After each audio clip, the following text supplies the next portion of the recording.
TDP Kurnool జిల్లా అధ్యక్షుడు తిక్కారెడ్డి సంచలన వ్యాఖ్యలు చేశారు. కార్యకర్తల దగ్గర కొందరు ఎమ్మెల్యేలు, ఇన్ఛార్జీలు డబ్బులు వసూలు చేస్తున్నారని ఆరోపించారు.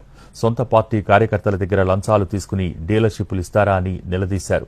పార్టీని నమ్మిన కార్యకర్తలకు అవమానం జరుగుతోందన్నారాయన.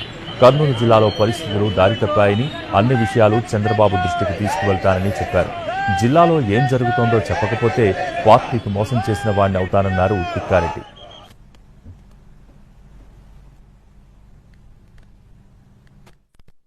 కొంతమంది ఎమ్మెల్యేలు లేక కొంతమంది ఇన్ఛార్జీలని పేర్లు చెప్పుకొని కార్యకర్తల దగ్గర 2 లక్షలు, 3 లక్షలు, 5 లక్షలు లంచాలు తీసుకొని మనం బియ్యం డీలర్షిప్లు లేకుంటే గ్రామ ఇవ్యం తీసుకుంటే ఎంత తప్పండి. ఇది చంద్రబాబు నాయుడు గారు, లోకేష్ గారికి, పవన్ కళ్యాణ్ గారికి తెలిస్తే ఎంత బాధ అనిపిస్తుంది. మన కార్యకర్తల దగ్గర మనం లంచాలు తీసుకుంటే ఎట్లా అంటే, ఈరోజు తెలుగుదేశం పార్టీ కార్యకర్తలు జెండాను నమ్ముకొని జైల్లో పోయినారు. మేమంతా బుల్లెట్లు గాయాలుగా ఈరోజు తిరగబడి మేము ఫైట్ చేసినాం.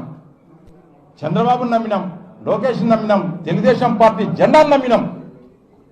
ఈరోజు నమ్మిన కార్యకర్తలకు, నాయకులకు ఈరోజు ఇంత అవమానాలు, ఇది చాలా రాంగ్ పోతుంది. కాబట్టి వెంటనే మేము చంద్రబాబు నాయుడు గారి దృష్టికి తీసుకెళ్తున్నాం కర్నూలు జిల్లా యొక్క పరిస్థితుల్ని.